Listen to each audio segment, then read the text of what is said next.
Hello everybody, Sog here, and in today's video we're doing something different. We're doing a glitch video. I've had this in the back of my mind for a couple years now, and I'm finally deciding to go through it. From what I can tell, I'm the only person that knows how to do this glitch. I figured it out by watching a somewhat old General Kid video, but even then it only shows how to get 2 arbiters within the mission. And the trial and error of me doing that glitch, I managed to double that number before. But to start off with the mission, I'd recommend starting at Rally Point Bravo.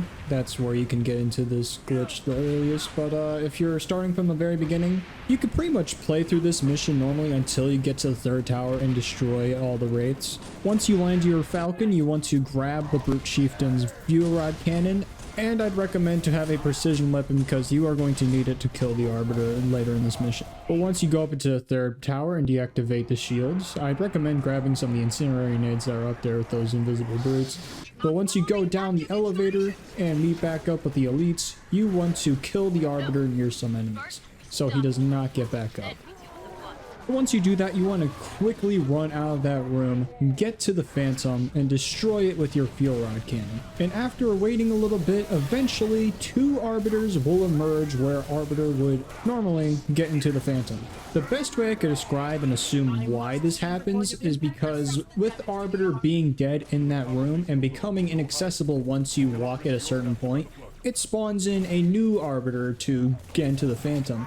But once that Phantom is destroyed, Arbiter can't get into that Phantom, therefore he does not disappear. And while that is happening, the original dead Arbiter manages to come back to life due to enemies in that room despawning. And that Arbiter also has the same line of code to try and get into the Phantom, but like I explained before, since the Phantom's destroyed, he spawns in there too. So you have 2 Arbiters. Look at that, we're halfway through. Once you've done all that, you want to grab a Gosshog so you can have both Arbiters in the passenger seat and the gunner seat. One Arbiter always seems to get into the passenger seat perfectly fine, but then with the Gosshog turret, there always seems to be a Marine trying to get in it. If that's the case, just kill the Marine and honk for the Arbiter to get into the Gosshog turret, and you should be able to get him in. Once you get the Arbiters in the Hog, you can drive through the mission normally until you get to the Hornet section, which you can just get out of the Warthog. The Arbiters should stay in there. Maybe the passenger seat Arbiter might get out, but he probably won't roam all too far away from the Warthog. But take out both the Scarabs. Once that's done, get back into the Warthog with the Arbiters. Drive the Arbiters to where you would get to the light bridge.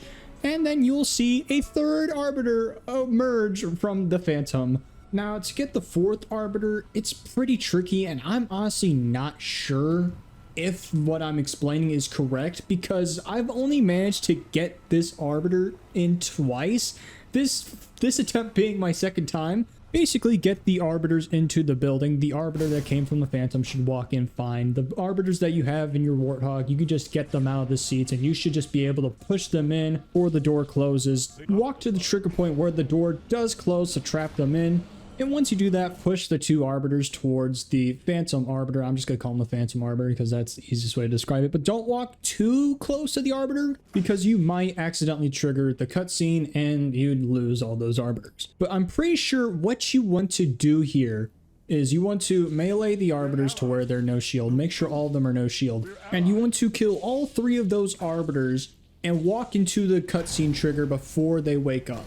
If you are a Halo god, you could time 2 perfect incendiary grenades and kill 1 Arbiter with a precision weapon, but I missed one of my incendiary grenades.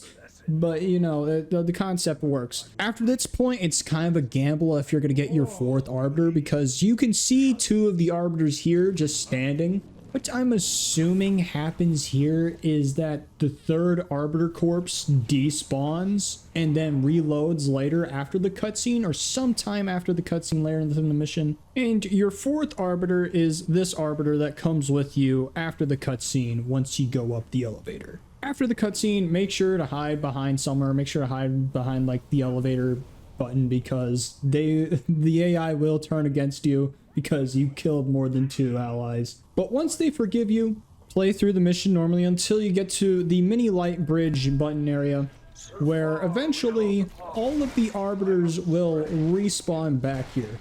What I'm assuming happens is it tries to call all ally AI around, And since those arbiters we killed are still below at the bottom of the elevator, they get teleported all the way up to where they regroup with us. And yeah, you should be able to get 4 arbiters. At least you should be able to have 3. Getting that 4th arbiter might be a hassle to get up there. Activating the cutscene as usual will despawn these arbiters, so you want to kill them, activate the cutscene or the bridge before they become alive again. But honestly, at this point in the mission, it's pretty pointless to do that because you're basically at the end of the mission. But if you found this tutorial helpful, leave a like and subscribe if you want to see more glitch videos like this. I just wanted to do this video because not only has it been in the back of my mind for a long time, but I hadn't done my weekly upload this Sunday, so I just decided, hey, why not have a midweek upload so you guys have something in between the week while I work on Sunday's video. I will be releasing a video next Sunday. And with that, I'm heading out. Peace.